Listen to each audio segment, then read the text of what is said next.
Django staggered forward, his face grim as he surveyed the damage. "It's gone," he muttered, almost to himself. "The city, the machine, everything." Quaim nodded slowly. There was no sign of the towering structures that had once reached toward the heavens, no trace of the grand halls where the gods had once walked. The power that had once surged through the ruins was extinguished. Whatever had been left behind, whatever secrets the gods had hidden within the walls of that ancient city, was now buried beneath stone and time. Rafik sat with his head in his hands, shaking. "We shouldn't have come here," he whispered. "We never should have come." No one argued. Amina dusted herself off, glancing at Quaim with tired but determined eyes. "Musa," she said quietly. Quaim's jaw tightened. He didn't need to ask what she meant. Musa had fallen with the city, swallowed by the very power he had sought to control. For all his arrogance, for all his belief that only he was strong enough to wield the god's power, he had been wrong. And yet, Quaim found himself staring back at the ruins, a strange feeling twisting in his chest. Musa had smiled before he fell, not in defeat, not in anger, but in understanding. As if in the final moments, he had accepted that the god's power was never meant to be claimed. As if he had always known that the city was doomed. Django let out a long sigh, glancing around at the group. "So what now?" Quaim looked down at his hands, covered in dust, trembling from the weight of everything they had seen. They had come searching for answers, for knowledge, for the truth behind the legends. And they had found it. But some knowledge was not meant to be kept. He turned to Amina. "Did you manage to record anything?" She hesitated, glancing at the broken device in her hand. The small scanner, the one she had used to map the ancient carvings, was cracked. Its screen shattered, its data lost. She shook her head. "It's gone." Quaim felt a strange relief wash over him. Django raised an eyebrow. "You're not upset." Quaim exhaled slowly, glancing at the ruins one last time. Some stories aren't meant to be told. Amina watched him for a long moment, then nodded in understanding. The gods had left this place behind for a reason. They had given humanity a choice, to take or to let go. Musa had chosen power, and it had destroyed him. Quaim had chosen to walk away, and for the first time, he truly understood what that meant. This place was meant to be forgotten. The team gathered what little they had left, their bodies weary but their minds heavier still. As they began the long journey back through the jungle, the sky above them slowly began to change. The clouds that had hung low and heavy over the ruins began to part, revealing the warm hues of the setting sun. It was as if the earth itself was finally exhaling. For miles, the jungle remained silent, as if it, too, was waiting for the dust to settle. The city was buried, but the land around it would thrive again. Quaim glanced at Amina, then at Django and Rafik. "No one speaks of this," he said finally. "Not to anyone." Django smirked. "And if someone asks what we found?" Quaim smiled faintly, looking toward the horizon, where the jungle stretched endlessly before them. "We tell them it was nothing more than a myth." And so they walked on, leaving behind a story that would never be written, a legend that would never be proven. And beneath the earth, deep within the ruins, a single golden symbol continued to glow. The alien celebration, hook and suspense. The grand halls of the Vorthan High Command were decorated with banners of unity. The Galactic Federation had arranged this great banquet as a symbol of peace, a gathering of different species from across the stars. But for the Vorthans, this night was not about unity. It was about proving a point. The humans had arrived, their presence as casual as if they had been attending a neighborhood gathering back on Earth. They walked with confidence, exchanging smiles and handshakes, seemingly unaware of the hidden malice in their hosts' eyes.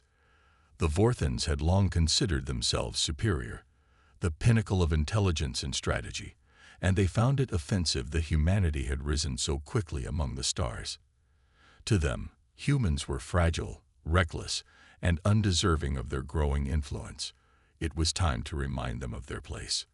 At the center of the banquet hall, a massive table stretched across the room, filled with exotic dishes from dozens of species. Vorthen attendants moved gracefully, pouring a rich, dark purple wine into the goblets of the human guests. This was no ordinary drink. It was laced with a neurotoxin, something undetectable but lethal to any known species. It was a slow-acting poison, designed to cloud the mind, paralyze the body, and shut down the organs within minutes. The Vorthen leader, High Chancellor Exalvoren, stood with a raised glass, his deep reptilian voice echoing through the hall. To unity, he declared, smiling as he watched the humans lift their glasses. To new beginnings. The humans, unaware of the sinister intentions behind the toast, clinked their goblets together. Among them was General Marcus Hale, a seasoned military officer with the battle scars to prove it, and Dr. Evelyn Carter, a scientist who had helped decode alien biology. They raised their drinks alongside diplomats and officers, all unknowingly seconds away from their supposed doom. Exalvoren watched intently, holding back a smirk as the humans took their first sips. He waited. The toxin should be kicking in by now. First, a slight dizziness, then blurred vision, then collapse. But instead, something else happened. Marcus took a deep breath, smacking his lips. "Ha, that's got a bit of a kick to it." One of the human diplomats, an older man named Senator Patel, chuckled. "Reminds me of that homemade stuff my grandfather used to make." Another soldier grinned. "Tastes like a weak version of Earth whiskey." Exalvoren's expression shifted ever so slightly. He glanced at his advisors, confusion flickering in his golden eyes. Why weren't they collapsing? Dr. Carter swirled the wine in her glass. "It's interesting," she mused, taking another sip. "Almost reminds me of a drink we have back home, but much, much weaker." Exalvoren felt a bead of cold sweat forming on his brow. This wasn't right. The poison was undetectable. It should be working. It had worked on dozens of other species before. It had been tested, refined, perfected. And yet, the humans kept drinking. General Hale turned to his side and whispered something to another officer. They both laughed. "You know," Hale said, raising his glass, "for an intergalactic banquet, I was expecting something a little stronger." A ripple of uneasy murmurs spread through the Vorthen ranks. Their carefully laid plan, their assurance of victory, was falling apart right in front of them. Exalvoren clenched his jaw. The humans were either immune, or worse, they were used to something even stronger. His hands tightened into fists beneath the table. What were these creatures? The Vorthen's confusion. The air in the banquet hall grew tense, though only the Vorthens seemed to notice. Their guests, the humans, continued drinking, laughing, and chatting as if nothing was amiss. It was almost insulting how casual they were. Chancellor Exalvoren's golden eyes flicked toward his attendants, his sharp claws subtly tapping against the table in frustration. Something was wrong. The toxin should have begun affecting them by now. The calculations were flawless, the dosage carefully measured. The same poison had been tested on at least 6 other species, and none had lasted more than a few minutes before showing symptoms. But here, in this grand hall, the humans sat unfazed, sipping the poisoned wine like it was nothing more than a mild refreshment. Exalvoren leaned toward his chief scientist, whispering in the Vorthen language, "Did we dilute it too much?" The scientist, a thin and nervous-looking Vorthen named Zorkel, wiped his brow. "No, Chancellor. The dosage was the same as always. It should be more than enough to disable them." Exalvoren narrowed his eyes and observed the humans more closely. General Marcus Hale leaned back in his chair, swirling his wine absent-mindedly before taking another sip.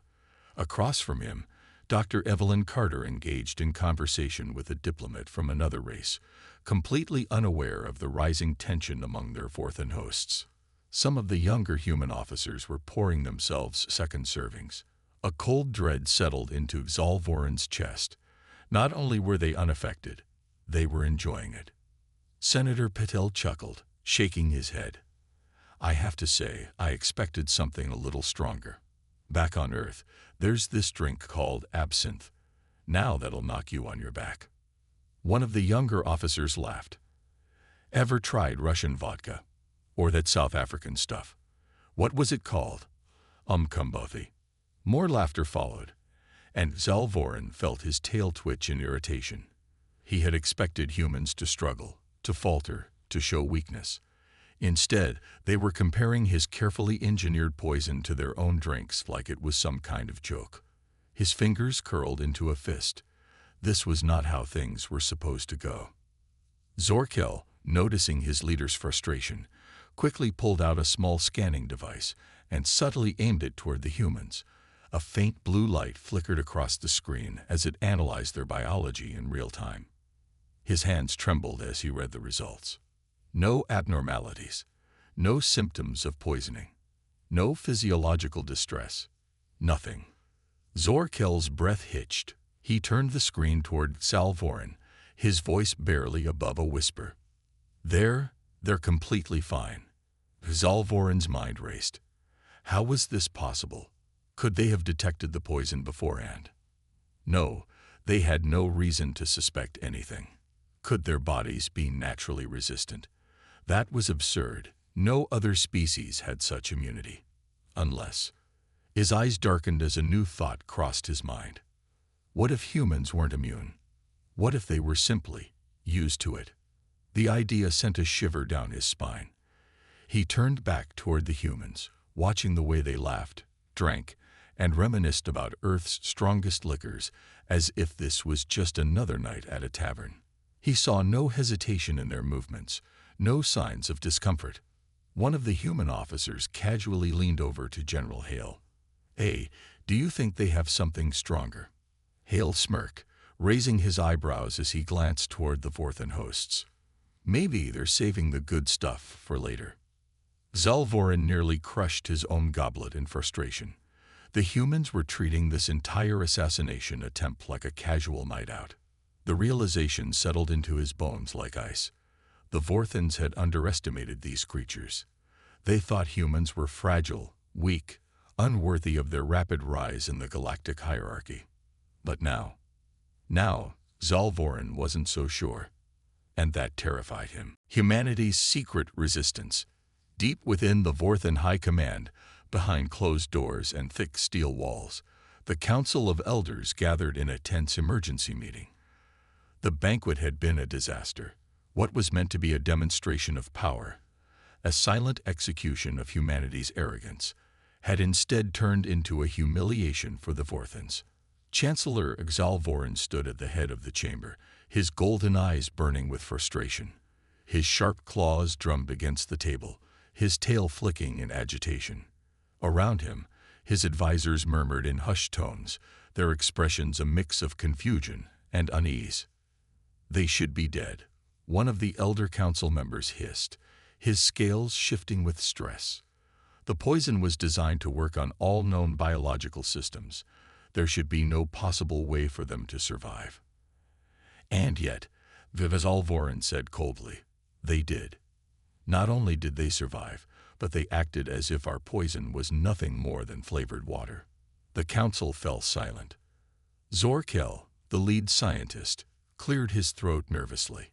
He had spent the past hour reviewing every possible variable, running the scans over and over again, but the results remained the same.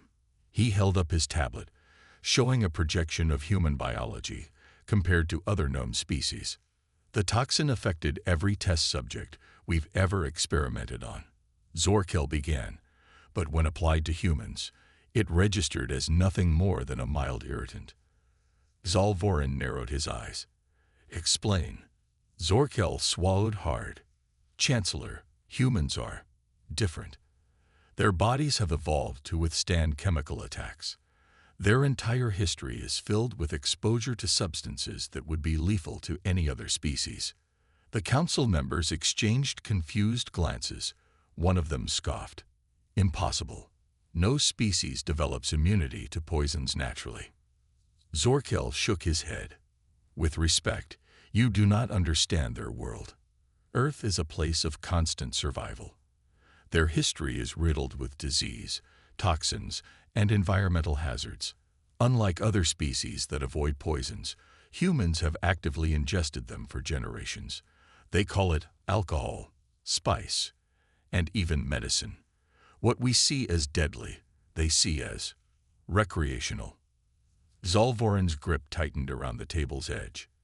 He thought back to the banquet, the way the humans had laughed, the way they compared the poisoned wine to their own liquors, the way they casually asked if there was something stronger. This was no accident. Humans had been forged in suffering. They built resistance through exposure, Zalvorin muttered under his breath. Zorkel nodded. Exactly, Chancellor. Their species has developed enzymes that neutralize toxins before they can do serious harm. Their livers filter out poisons at an alarming rate. What would incapacitate a Vorthan in seconds barely registers to them. Another council member, an older strategist, leaned forward, his voice a whisper of dread. Are you saying that humans poison themselves on purpose? Zorkel hesitated, then nodded. Yes, not only do they consume toxic substances for pleasure, but some even seek out deadly doses to build further resistance. They have a term for it, tolerance. The more they are exposed, the stronger they become. A heavy silence filled the chamber. Zalvorin's mind raced. This revelation changed everything. The Vorthans had assumed humans were like any other race, vulnerable, predictable, weak. But now he saw the truth. Humanity did not just survive adversity. They thrived on it. The implications were terrifying. How far does this resistance go? Zalvorin asked. Zorkel exhaled slowly. Unknown. But if their history is anything to go by, I suspect that the more we try to poison them, the stronger they will become. Zalvorin's claws dug into the table. His plan to eliminate the humans without war had not only failed, it had backfired. They had given humanity an opportunity to prove their strength, and the humans had turned it into a joke. One of the elders, his voice barely above a whisper, muttered what they were all thinking. What kind of creatures are we dealing with? Zalvorin had no answer. But one thing was clear. Humanity was far more dangerous than they had ever imagined. The ultimate test. The Vorthans could not let this stand. What had begun as an attempt to quietly remove humanity from the galactic stage had turned into an embarrassment. The news of the banquet had already begun to spread. Rumors whispered through the ranks of the Galactic Federation, murmurs of the humans' unnatural resilience, of how they had drunk poison and laughed. The Vorthan High Command needed to act before their reputation suffered irreparable damage. Chancellor Zalvorin sat in his private war chamber, his claws tapping rhythmically against the cold metal surface of the long table. Around him sat his most trusted advisors, scientists, military strategists, and intelligence officers, all of whom had spent the past several hours trying to make sense of humanity's bizarre biology. We miscalculated, one of the generals admitted, his voice laced with frustration. We assumed humans were weak. That was a mistake. Zalvorin exhaled slowly. No more mistakes. If we cannot outmaneuver them with subtlety, we must escalate the experiment. We need to see the limits of their endurance. He turned to Zorkel, the lead scientist who had been tasked with unraveling the mystery of human physiology. Prepare a new batch. Increase the potency of the toxin 100 times. Gasps filled the room. Even the most hardened of the Vorthan strategists paled at the suggestion. Chancellor, Zorkel hesitated. A dosage that strong would kill any species instantly. Even our own kind wouldn't last more than a few seconds. If the humans somehow survive that. Zalvorin's eyes gleamed. Then we will know exactly what we are dealing with. The second banquet was arranged under the guise of deepening diplomatic relations. Invitations were sent to the human delegation, and once again, their leaders arrived without hesitation. General Marcus Hale entered first, his posture relaxed, a casual smirk playing at his lips, as if he already knew that something was afoot. Dr. Evelyn Carter followed, her sharp gaze sweeping over the hall, taking in the details of the setup. Several other human officials, soldiers, and diplomats trailed behind, each wearing expressions that ranged from amusement to curiosity. The Vorthons greeted them warmly, their reptilian faces betraying none of the tension boiling beneath the surface. A Vorthon attendant stepped forward, carrying a crystal decanter filled with an inky black liquid. It shimmered ominously under the golden lights of the hall. This was no ordinary poison. It had been engineered to be unforgiving, a substance so volatile that a single drop would bring most creatures to their knees. "This," Zalvorn announced, gesturing toward the decanter, "is our finest ceremonial drink. It is a rare delicacy among my people, shared only on the most sacred of occasions." The humans exchanged glances, intrigued. General Hale chuckled, accepting a goblet poured fresh for him. "You're treating us to your good stuff now.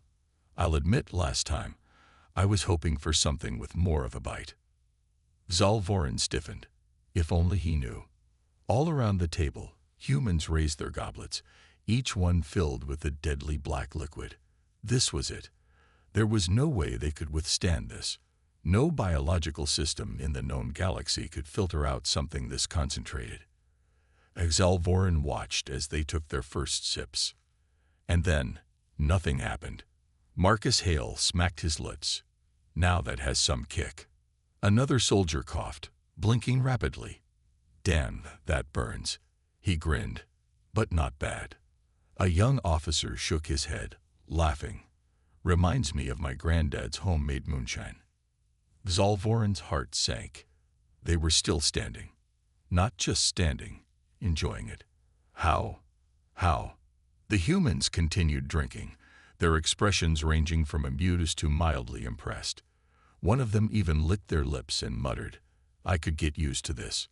Dr. Carter, always the observer, set her goblet down and studied the Vorthon faces across the table. She leaned slightly forward, her voice casual but edged with something dangerous. "You know," she mused, "it's a fascinating thing. Toxicity thresholds differ across species. What's deadly to one might be tolerable to another. Did you know humans once consumed lethal substances just to see what would happen? Over time, we built tolerances. It's almost as if," she smiled slightly, "we evolved to overcome poisons." Zalvorin's blood ran cold. She knew. Maybe she had known from the beginning. Maybe all of them had. And yet, they had played along, letting the Vorthons dig their own grave. The humans weren't just strong. They were immune to the very tactics the Vorthons relied upon. The Zalvorin clenched his fists beneath the table. For the first time in his long, calculated career, he felt something he had never allowed himself to feel. Fear. He was not looking at an inferior species. He was looking at a force of nature. And it was already too late to stop them. The humans' countermove. The silence in the banquet hall was deafening. The Vorthons, once so assured of their superiority, now sat frozen in their seats. Their best poison, concentrated to levels beyond anything their own kind could withstand, had failed again. Not only had it failed, but the humans were enjoying it. Chancellor Zalvorin felt a deep, gnawing dread settle into his bones. He had spent his life orchestrating political strategies, manipulating enemies into submission. But now, for the first time in his long reign, he realized he had been outmaneuvered. The humans had played along. They knew. Dr. Evelyn Carter leaned back in her chair, studying the Vorthons across the table. Her sharp gaze flicked from one panicked alien face to another. "You know," she mused, tracing a finger along the rim of her goblet. "This was quite the generous gift. Rare, you said. A delicacy. I have to say, it's unique." She took another sip, eyes locked onto Zalvorin. "But if I didn't know better, I'd almost think you were testing us." The words hung in the air. Zalvorin stiffened, his reptilian pupils contracting. His mind raced through possible responses, but what could he say? Could he deny it? Could he deflect? No, she was too smart for that. The humans knew what was happening. General Marcus Hale grinned, breaking the tension with a low chuckle. Hell of a test, if you ask me. You weren't trying to knock us out, were you? Laughter rippled through the human ranks. Laughter. They were treating this entire assassination attempt like a joke. Zalvorin's claws dug into his seat. He had to regain control. The Vorthan people honor their allies with the strongest of our traditions, he said smoothly, though his voice lacked the confidence it once held. We would never risk harming our guests. Dr. Carter raised an eyebrow, but before she could speak, another voice interrupted. Then perhaps it's time we return the favor. The voice came from Captain David Rains, a human officer who had remained quiet until now. He was a towering figure, broad-shouldered and calm, but there was something in his tone that sent a ripple of unease through the Vorthans.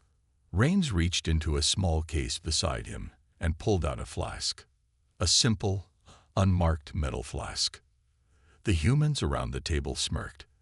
The Vorthans, however, watched with growing dread. This, Rains said, holding up the flask, is a drink from our world. It's considered pretty strong, even by human standards. He unscrewed the cap, and an acrid, burning scent filled the air. The Vorthans instinctively recoiled. Whatever was in that flask smelled like raw death. Rains poured a small amount into an empty goblet and slid it across the table.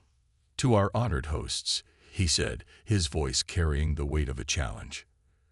The Zalvorans stared at the liquid. It was clear, deceptively simple, yet the scent alone made his throat tighten. A strange primal warning rang in his mind. His species had evolved an acute sense for toxins, and every instinct in his body screamed that whatever sat in that goblet was not meant for consumption. His advisors shifted uncomfortably. No one spoke. The humans waited, smiling. Dr. Carter leaned forward, her expression unreadable. Surely, if your kind enjoys strong drinks, you wouldn't mind trying a human beverage. You did say we were allies. Zalvorin's throat went dry. He had no way out. If he refused, it would be an admission of weakness. If he accepted, his eyes flicked toward the liquid again. If he accepted, he might not survive. One of his younger officers, a proud but foolish Vorthan named Kellerock, scoffed at the hesitation. It's just a drink, he muttered, reaching for the goblet. He lifted it to his lips and took a full gulp. The entire room watched. For half a second, nothing happened. Then Kellerock's eyes widened in horror. A strangled, gurgling sound escaped his throat. His muscles locked up, his entire body trembling violently. He collapsed forward onto the table, coughing and gasping, as if he had just swallowed liquid fire. The Zalvoran shot to his feet in alarm. His officers rushed to Kellerock's side, but the younger Vorthan could only wheeze, his forked tongue blackened at the edges. The humans, they simply watched. General Hale finally sighed and shook his head. Damn, guess he couldn't handle it. Captain Rains chuckled, taking the flask back and capping it. To be fair, most new drinkers can't. The Zalvoran felt sick. This wasn't a drink. This was a weapon. Humans had built resistance to poison so thoroughly that their own recreational beverages were deadlier than the finest toxins the Vorthans could create. A terrifying realization settled over the Vorthans. They had tried to poison the humans, but it was the humans who had been holding back. Zalvoran finally found his voice, though it was weaker than before. What exactly was that?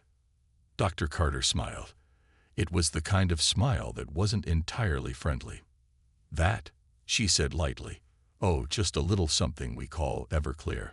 190 proof ethanol. The Zalvoran didn't know what that meant, but one thing was clear.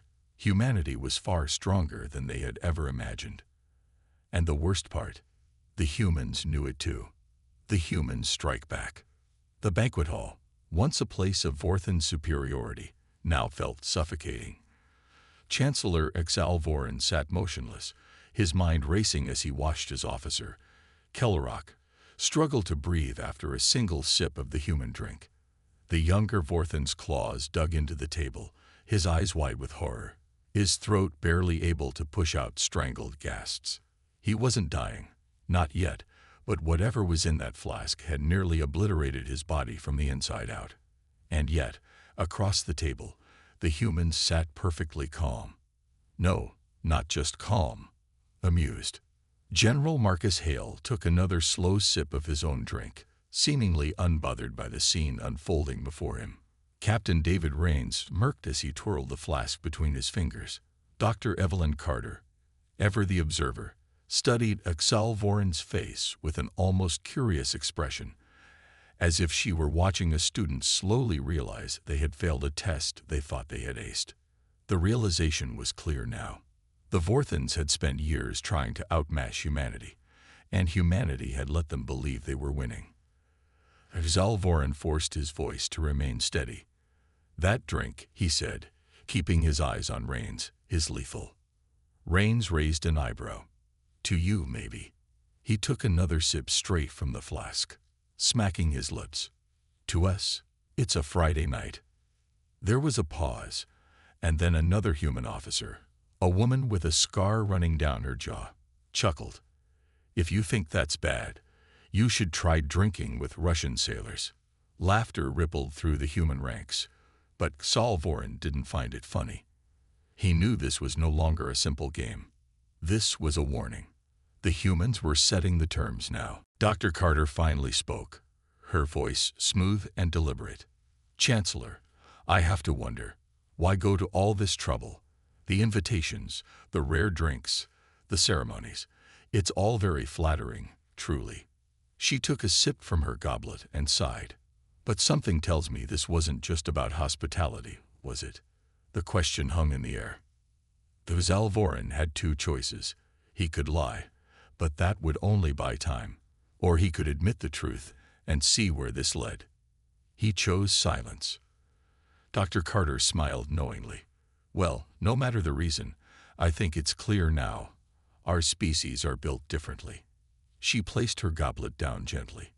"We didn't rise in the galactic ranks because we were lucky. We didn't survive on Earth because it was kind. We thrived because we adapted.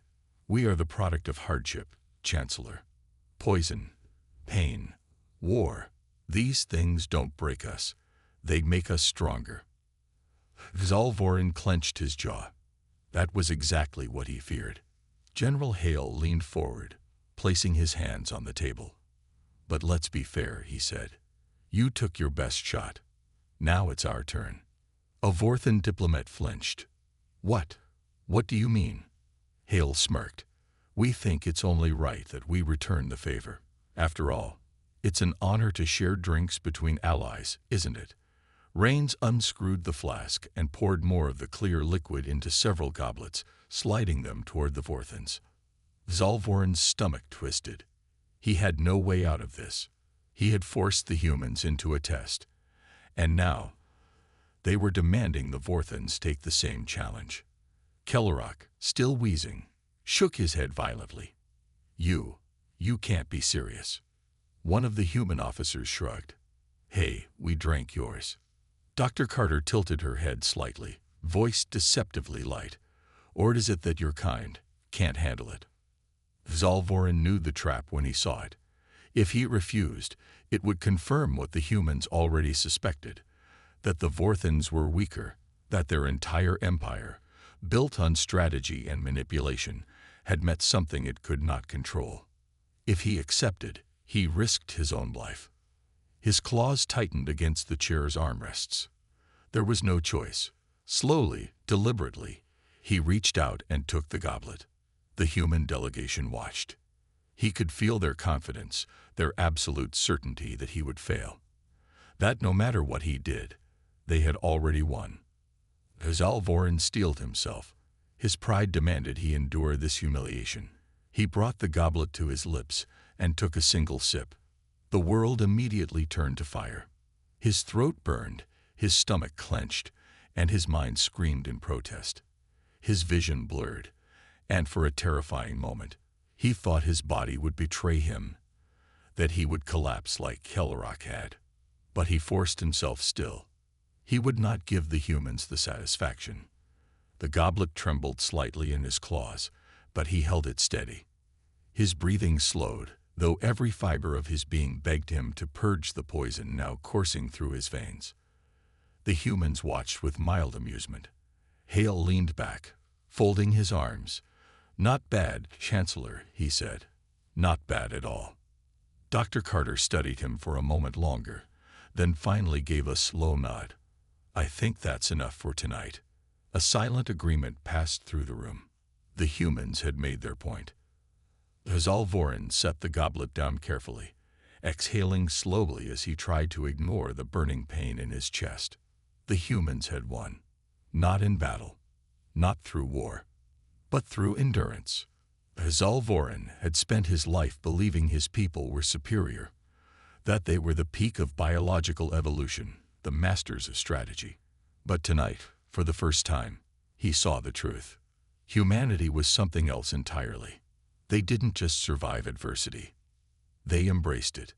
And if the Vorthans ever made the mistake of underestimating them again, they would not survive the consequences. Humanity's dominance. Zalvorin had never felt this level of humiliation before. He sat stiffly in his chair, forcing his body to remain still even as his insides burned from the human drink. His vision swam, his throat felt raw, and his mind struggled to maintain clarity. The goblet, now empty, sat in front of him like a silent monument to his defeat. Across the table, the humans remained perfectly at ease, their expressions ranging from amusement to mild satisfaction. They had played the game, let the Vorthans make their move, and then, in one decisive moment, turned the entire battle in their favor. The hall, once filled with the pride and confidence of the Vorthan High Command, now felt eerily silent. Every Vorthan in the room had seen it, the way their chancellor had barely managed to hold himself together after a single sip of the human drink. The way the humans had not only survived their most powerful poison, but had laughed in their faces as they did so. The power dynamic had shifted. Zalvorin could feel it like a weight in his chest. For centuries, the Vorthans had manipulated, outwitted, and controlled the weaker species of the galaxy. Their political games, their silent assassinations, their intricate webs of influence, it had all worked. Until now. Until humanity arrived. Dr. Evelyn Carter's voice cut through the silence, smooth and deliberate. "I have to admit, Chancellor, I'm impressed. You actually finished the drink." She smiled faintly, tapping her fingers on the table. "Though if I had to guess, I'd say you're barely holding on." Zalvorin did not respond. He wouldn't give her the satisfaction. General Marcus Hale leaned back in his chair, his grin lazy. "You know," he mused, "back on Earth, we have a saying, 'What doesn't kill you makes you stronger.'" His fingers tapped against his goblet. "And trust me, a lot of things have tried to kill us." His words carried an unspoken truth, one that every Vorthan in the room now understood. Humanity had not risen to power because they were lucky. They had clawed their way up from suffering, from war, from famine, from poisons, from plagues. They had not been sheltered by a gentle world like some species. They had been forged in fire. Zalvorin's breathing steadied as he tried to reassess the situation. Could he still salvage this? Could he still control humanity the way he had controlled countless other civilizations? No, not anymore. The humans had already won. And the worst part, they had never truly been afraid. They had known from the very beginning. They had known the wine was poisoned. Dr. Carter's voice softened, but there was something dangerous beneath it. "Chancellor," she said, folding her hands together, "I think it's time we stop pretending." Zalvorin forced himself to meet her gaze. "We both know what tonight was," she continued. "It wasn't a diplomatic meeting. It wasn't about peace. It was a test, a challenge, a way to see if humans could be removed." She tilted her head. "And now that you've had your answer, I think we both know what comes next." A slow, crushing realization filled Zalvorin's chest. This was not a war humanity had to fight with weapons. This was not a battle that could be won through manipulation. Humanity had proven their strength without ever firing a single shot. And now, the Vorthans had a choice: submit or risk everything. Zalvorin glanced at his advisors, at the generals and diplomats who had, only hours ago, been so certain of their superiority. Now they looked like cornered prey, their scales twitching with unease, their gazes flicking toward him in silent panic. They wanted him to fix this, but there was nothing to fix. Because the moment he had lifted that goblet, the moment he had failed, the moment humanity had sat there, smiling as if the entire situation was beneath them, it was over. Zalvorin exhaled, slowly, deliberately. He had to salvage what little dignity he had left. So, with painstaking effort, he pushed back his chair, stood, and bowed his head. To humanity, he said, voice hoarse but steady, "You have my respect." The humans exchanged glances. Then, General Hale raised his goblet. To new alliances. The humans drank. The Vorthans did not. Because now, the balance of power had changed forever. And Zalvorin knew, with absolute certainty, that humanity was unstoppable. The galaxy just hadn't realized it yet.